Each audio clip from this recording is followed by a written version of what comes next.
Yeah, looks good. Did I catch you in your office? I am in my office. I am working away Very good. Where is home base? Where is the office for you? in Los Angeles. Oh, wonderful. Very good. Very good. It is a little bit nicer to be in LA than it is in the Midwest, which is where I'm at. So it's still cold and rainy. It's no good. Well, if that makes you feel better, it's very gloomy out there, and it's not at its warmest. The sun hasn't shown up yet. Yeah, yeah. But when it does, it never goes away. So Yeah, every we have. year I'm like, Yeah, I need to move out west every year, and then it snows 2 feet, and I start looking even harder. So, well, and I was living in London before that, so I do feel your pain.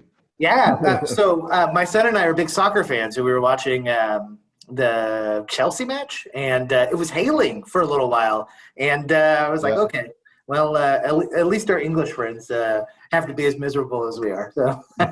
that's true. That's Yeah, true. just so you know, I have a couple of gigs. One of my gigs is, or my full-time gig is being a teacher. So I'm actually doing this over my lunch break. There is a tiny chance one of my brilliant, wonderful students may peek in through the window or something, but I've told them what's going on. They're at lunch, we're at lunch. But I have now been a teacher for 20 years, and I know to expect the unexpected. So. I pretty much guarantee you I put my teachers through the unexpected. Not at all. I'm sure you were the favorite of at least a handful. So some weirdly liked me more. Some really didn't. yeah, I mean that's the way it is, right? Especially with creative types. If you get it, and then then we'll be besties. But sometimes, sometimes it can be a little rough. I mean, in France, it's kind of anybody who's a bit of an individual is not always in the best place. Yeah. So I'm lucky enough. I'm a debate teacher. So like I try to in working with kids in speeches and stuff. They gotta have personality. So I try to. I try to. I feel like every other class we tell kids to shut up, but in my class I say the exact opposite, and am proud of at least the subject matter. I don't know about the teaching, but the subject matter for sure. Listen, I think it's just like any teacher who has a bit of openness to kids being a little bit, polar outside of the lines and just kind of have their own interest and stuff and engage with them. In my book, they're great teachers. Yeah, well, hopefully I'm That's. doing that. Especially this year, It it's been sounds like you are. It sounds like you are. I'm just sorry. I'm just putting my phone in do not disturb, and it's getting more complicated than I thought. no worries, no worries. I should do the same. There we go.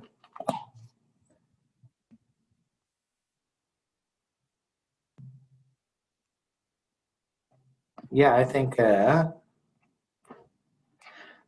assume then that public school in France. They're sort of semi-private, semi-public.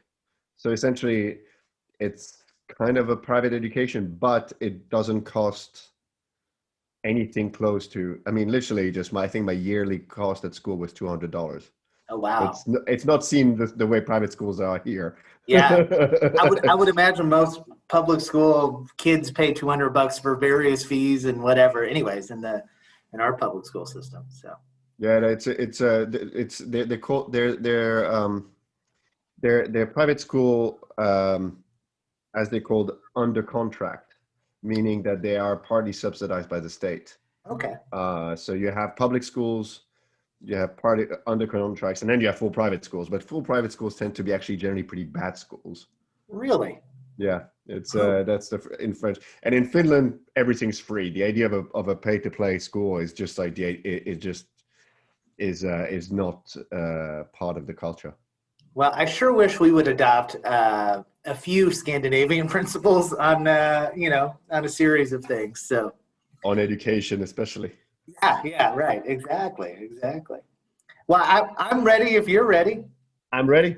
All right, all right. Sound of Violence is a disturbing exploration of trauma, art, and how the former uses the latter. The film has played a number of prestigious film festivals, including South by Southwest, where it was my favorite of the festival. I was immediately smitten by its use of music and sound, as well as gore, to connect all elements of horror and all elements of the film. Gravitas Ventures is distributing the film on VOD starting May 21st. And today we are joined by Alex Noyer, the film's writer and director. Congratulations, Alex, on a tremendous film, and welcome to the show. Well, thank you, and thank you for having me. Yeah. So there's so much that I want to talk about, but let's specifically start out, in preparation for the interview, I read a whole lot about your documentary 808. I took a look at Conductor, which I thought was fantastic, but it's clear that you have a connection to music and specifically drum machines, which are featured pretty predominantly in this film. Can you talk to us a little bit about that? Yeah, I mean it's kind of a weird journey that kind of so I'm not going to go all the way back, but let's say I started my production company in 2004 in London, and we were focused on commercial services essentially. So we were working with fashion, with music, with corporate stuff, with all sorts. Anyway, but in 2008 we decided to delve into documentaries in the world of arts. And that led to a few short docs, a feature, and then that led us to kind of really getting a hang of it and liking it. And then back in 2011, I had a weird idea to make a documentary about the 808 drum machine. And so I produced that, and it kind of took over my life for 5 years and was the main reason why I moved to the US, actually. And in the midst of all this, I kind of, it's a big endeavor, it's a big undertaking. And after that, I felt that I needed to do something a bit different. And my wife said, you really need to get into what you've always loved, which is horror. And with that, I was developing a feature that had nothing to do with music. And I had a light bulb moment that kind of felt like a closure between, in my drum machine adventure. After 5 years of the 808 drum machine taking over my life, I was like, how do I have that closure and transit into horror? Oh, I'm going to kill somebody with a drum machine. Why not, right? And it's one of those ideas that just kind of, and I, in the process, I also met Hannu Aokia, who produced the short and the feature. And I remember telling him, it's like, yeah, I need to kill somebody with a drum machine on screen. And they were like, cool, we're on board. And so things started to move, and the short happened, and the short was supposed to be just a short, sort of a experimental exorcism of my, drum machine ghosts, I guess, that I had in my head. Okay. And but in the midst of that, I created a character. I created the character of Alexis, and that character really resonated with audiences as the short was touring, and we were winning awards, and people feeding back on who is she, why, how, And I felt then that it was time for me to explore deeper. And this is why I wrote her backstory. I mean, I had a lot of those elements in my head because, obviously in a short, we kind of give a glimpse, but I need to be able to talk about everything that goes around it, especially when I'm briefing actors. So, yeah, I tried to write her backstory more formally, and then the rest kind of grew out of it organically, and Yeah. it became this crazy experimental feature that we know now as Sound of Violence. Yeah, wonderful. I love the idea that we have these short films. Sometimes they're proof of concept, sometimes they're a way to exercise our past demons, but when they grow into these full features, I would have to imagine that's what every artist, loves to see, their baby grow up, essentially. Yeah, I mean, it's actually, on Mondays, I run a room on Clubhouse about the transition from short to feature. And what we hear a lot is whether or not the shorts are purpose built. So as proof of concept or as extract from features. In our case, it was just that moment. And even Yeah. though we didn't have much leading, and then we were left with a lot of question at the end. We kind of like, the idea was like, okay, yes, a drum machine can do that too. That's so rad. So talk to me, like, I am on Clubhouse, right? Like, it was this thing that everybody, at least in the media industry and, you know, the other kind of circles of which we were part of, like, yeah, there's this Clubhouse thing.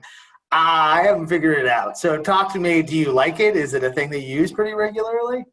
Yeah, actually, it's been fun, especially you know, the context of the pandemic probably really galvanized that concept. But I went on there curious to see what it was. I listened into a few conversation, and then I just decided to kind of host my own. And I just thought that the most relevant experience I can share right now is the transition from short to feature. But then alongside with also a lot of horror people who are on it, I became part of the horror club, and I often co-host the Clubhouse of Horror with Jet Shepard, and we just have a lot of fun, and all we do Awesome. is interact, and we welcome like horror legends like Barbara Crampton and Kelly Oh, Maroney, wonderful.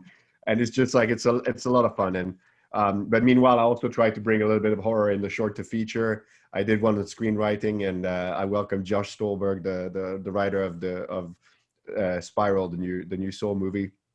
And yeah, it's been great, actually. It's been a fun platform. One rare platform where I didn't feel that I was too old and too clueless to find my way. Yeah, yeah. Welcome to that club. Yeah, just happened to be where we're at. Well, returning back to your fantastic movie for a moment, uh, I have described it to, you know, kind of the writers' room at Signal Horizon, and to anybody else that'll be willing to listen. Uh, when we take the tortured artist and we turn them into the torturer artist, and I kind of wanted your opinion about how you use past pain of artists as a way to instruct how art is created, because that was kind of one of the takeaways I got from Sound of Violence that just really spoke to me. Well, first of all, I love the idea of tortured artists going to torture artists. I might steal that from you. Hey, Uh, that's you can but have it. uh, but the idea is that you know creativity is often described as a neurosis. It is a conflict, an inner conflict, which is both creating but destructing as well, destroying. Sorry, as well. And so I'm the son of an artist, for example. My father's a painter. My grandfather was a painter. I'm not a very good painter, so unfortunately, I broke that legacy. But I've been surrounded by artists my whole life, and I always saw how the purpose and focus that they have in making the art that they see, and how if you start making if you have a conversation with an artist and try to suggest a change, this is something that they generally reject because they're so committed to what they do.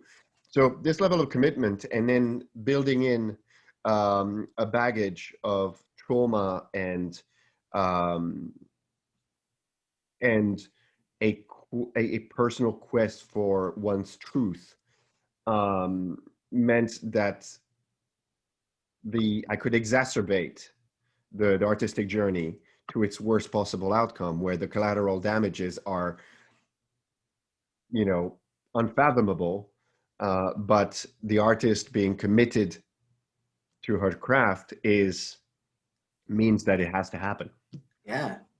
Well, and I think that's why it was so important to find the right Alexis, right? Like in the original short, I think she's fantastic, but you know, obviously, with a 6 minute runtime, you know, you probably need to find somebody different, and that's where we have Jasmine Savoy Brown, who I think carries this film on her back so well, and I've loved her in The Leftovers and everything else. So, talk to me about how you cast the film, and like how, because you wrote it, so you know in your mind what you envision and how that kind of process worked for you.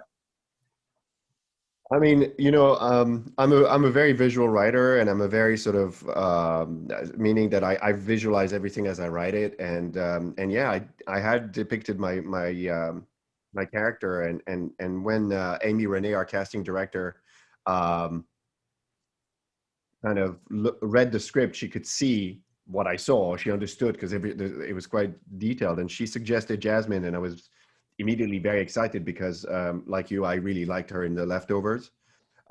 She has a wonderful intensity to her, and I remember the way was always mesmerized by the way she looked at people in the show, Yeah. and how positionally, that gave us so much information as to what was going on. And so I got to meet her, and meeting her was incredible. That's simple. Her passion for the role, for the identity of the role, she was happy that there was no cliches. There was no, I had made some creative choices about the identity of Alexis that Alexis and Jasmine share, and I just wanted to make sure that I could do that authentically. And frankly, Jasmine was on board because she felt I left enough doors open for her to be her, and for Jasmine to really embody Alexis and give her an authenticity that I could only dream of. And I had finished that first meeting with Jasmine feeling that I had met Alexis.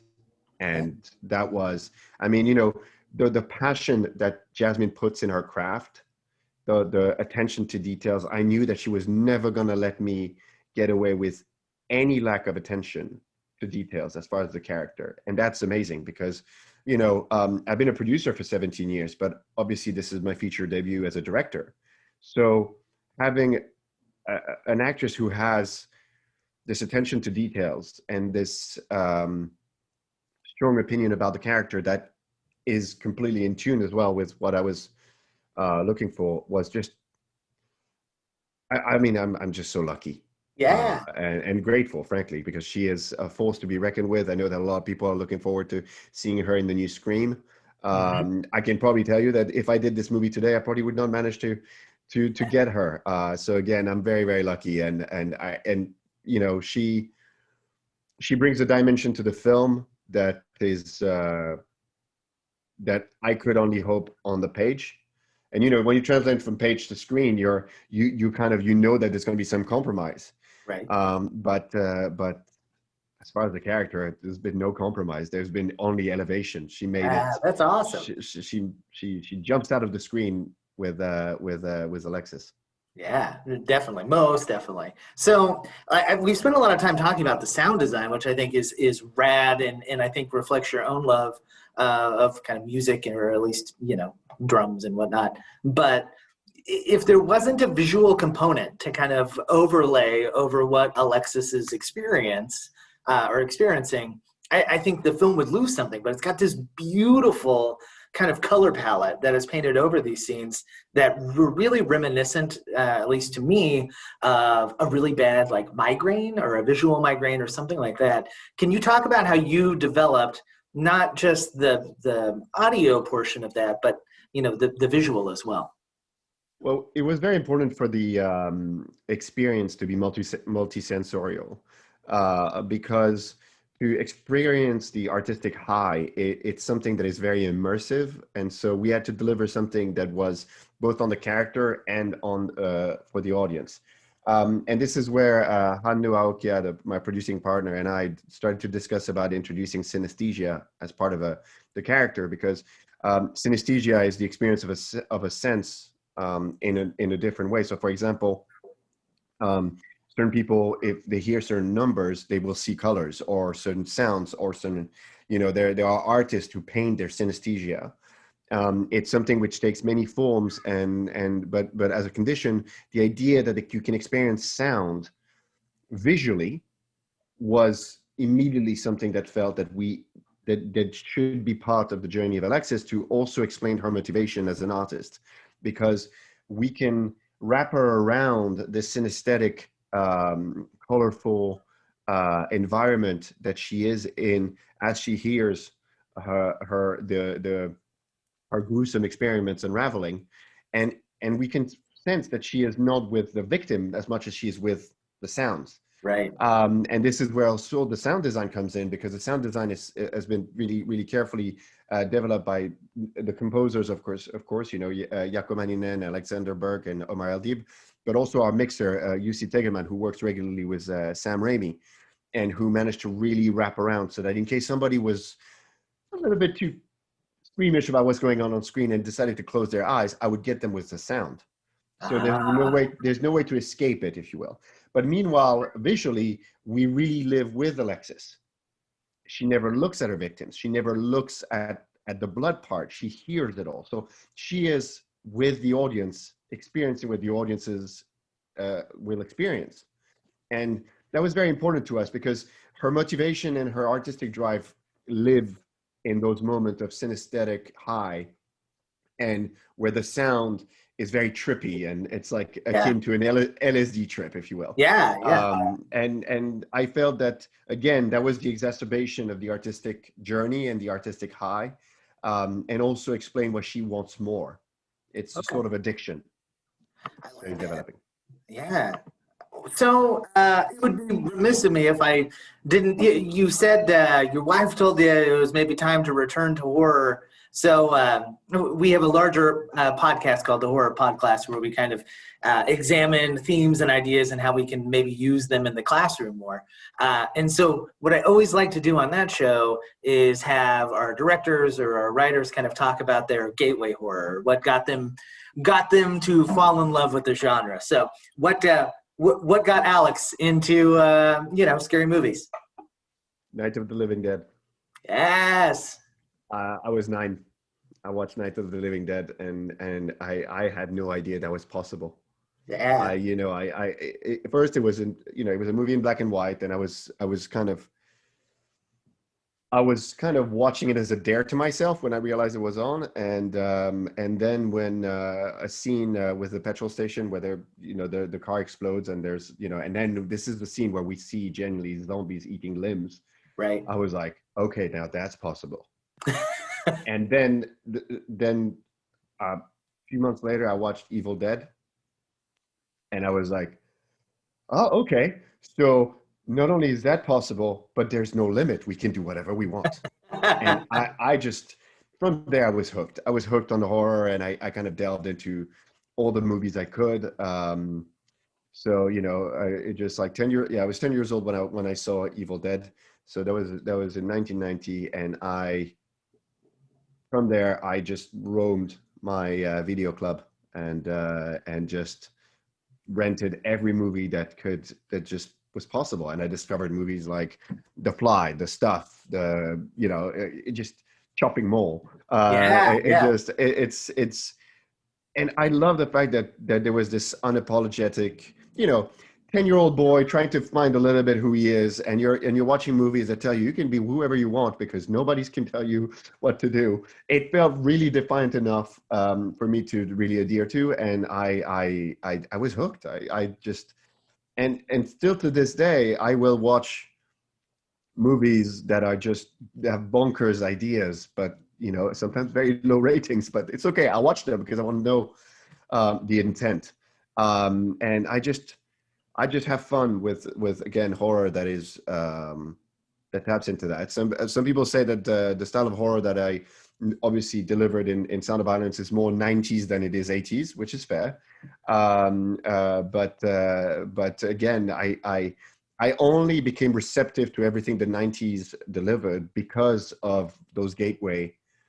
Like for example, you take Evil Dead and Night of the Living Dead, and you see that one of my favorite horror movies of all time is Brain Dead, also known as Dead Alive. That should make sense. Right. Right. Totally. Yeah. Yeah. Yeah. uh, Yeah. and it just like so I was all of a sudden receptive to a different kind of I love Hellraiser, for example. I remember putting Hellraiser onto my friends, and they all looked at me like, what the hell is wrong with you? This movie, because we know about every criticism that Hellraiser gets, but if you kind of look at the concept and commit to it, it is Yeah. a movie that is just like, for me, it's an art house horror film in many ways because of how conceptual it is and Sure. how all the way it goes with Yeah. its Yeah. concept. Yeah. And you're I was watching and discussing actually recently the 80s horror doc, the In Search of Darkness. And Right. I Yeah. actually love the fact that when they discussed Hellraiser, the fact that like, yeah, so you have this guy who has pins all across his head and wearing essentially a cinema gear looking straight at you in the video sleeve. I'm like, exactly. Yeah, And there was right. this whole thing about all the bad guys looking at you straight in those videos. I just love it. I mean, Freddy Krueger, all that. I just, what I loved with horror perhaps more is that I felt seen. I was a bit nerdy. I was always loud and chatty, but I was like, I had, I was perhaps in Paris where I grew up, was the only kids reading American comic books and Sure. watching some of those movies. And with horror, I felt, well, these are my people. Yeah, right. I think that's how and a lot of us feel. Yeah, and we all became buddies with somebody at the video store who was like, sure. hey Alex, you got to watch this. And I was like, that's all I cared about, like, renting horror movies 2 at a time, ordering pizza, and just that's it. that Yeah. was that was that was that was the thing. But interestingly, um i I have to say that, like, the way horror is veering nowadays is it's somehow questioning itself too much. I Huh. think, and we talked about the fact that the word elevated horror has really done a disservice a little bit to the horror, because it's trying to justify itself. And this is the thing: we don't need to justify ourselves. We are, I mean, okay, if we cross lines that are inappropriate and wrong, that's a different story. But I'm talking about, like, the creativity and the enhancements of horror is something. We are always experimental. We are always going to be told we are less a form of cinema. We're never going to be represented at the Oscars. You know, Parasite was a wonderful moment to see, frankly. It was really, really nice to see that happening. But it Yeah, was just, yeah. it's okay. It's like in the craft. Careful, there's some weirdos out there. We are the weirdos, sir. Yeah, yeah. No, that's absolutely right. And then, once Parasite won, then we had to spend the next few months talking about whether or not it was actual horror or not. Yeah. Even when Oh, we get that recognition, we have to have the debate about the nomenclature, right? And that always happens. And it's like you saw on Twitter, that crazy debate about whether or not Alien is horror. I'm like, yeah, I'm like, how is it, this a question? it's Yeah. just like, first of all, it can be both sci-fi and horror. And if you don't think Alien is a horror movie, Yeah, it's yeah, kind of like one of those things. It's like, okay, prove me it's not horror, because there's no way. Like, I mean, there's everything that happens in that thing. Oh, but it's in space, so you can have yeah, horror in space. We can have horror in earthly. Horror doesn't have. We can have horror on other planets. I mean, right. it's Yeah, anyway. It's just. I love the fact that horror is also such a broad um, genre, yeah, and it has so many niches and subgenre where people can find themselves. People are crazy about found footage. People are crazy about zombies. People are crazy about monsters or more serial killer story. And it's just, there's so many avenues to explore. I feel that my older daughter is really getting into it. My younger is too scared, but my older daughter, and I think one part of it is because she can see that the creativity. I remember when I showed her Gremlins for the first time, and her eyes just went yeah, like, yeah. this was important. Anyway, as you can see, I'm a bit of a fan of horror. Yeah, yeah. Well, clearly, me too.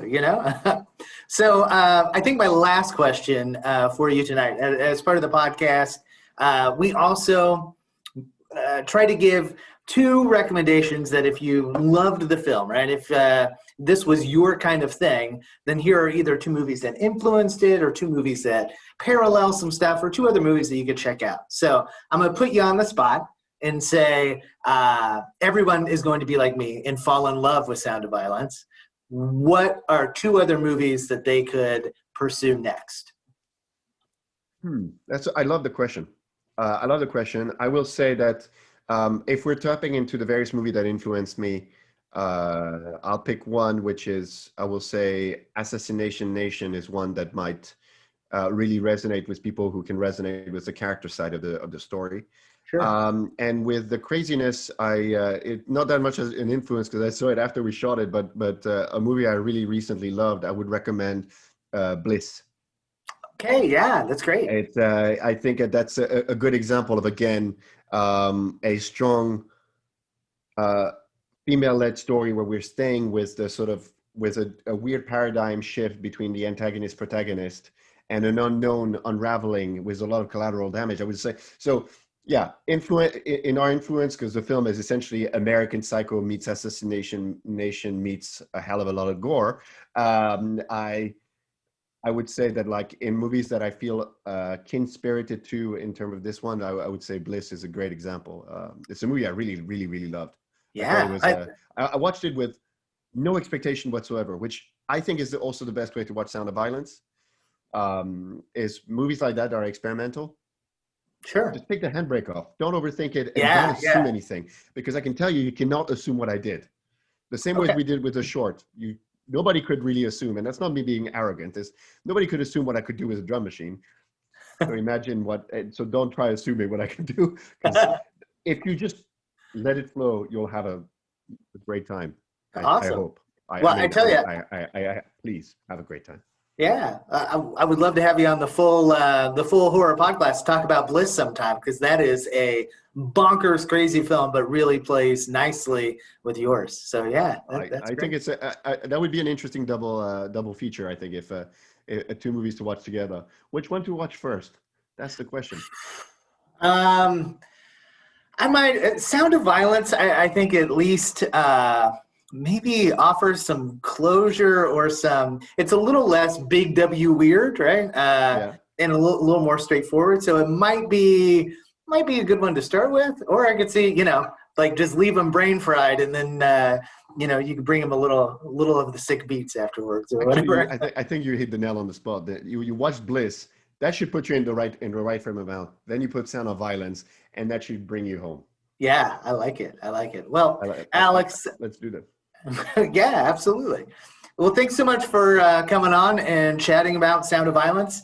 Again, it gets released May 21st, and I can't wait to check it out again, man. So, congratulations on the feature, and thanks for coming on. Thanks for having me. This was great fun. All right. Have a good one, man. Take care.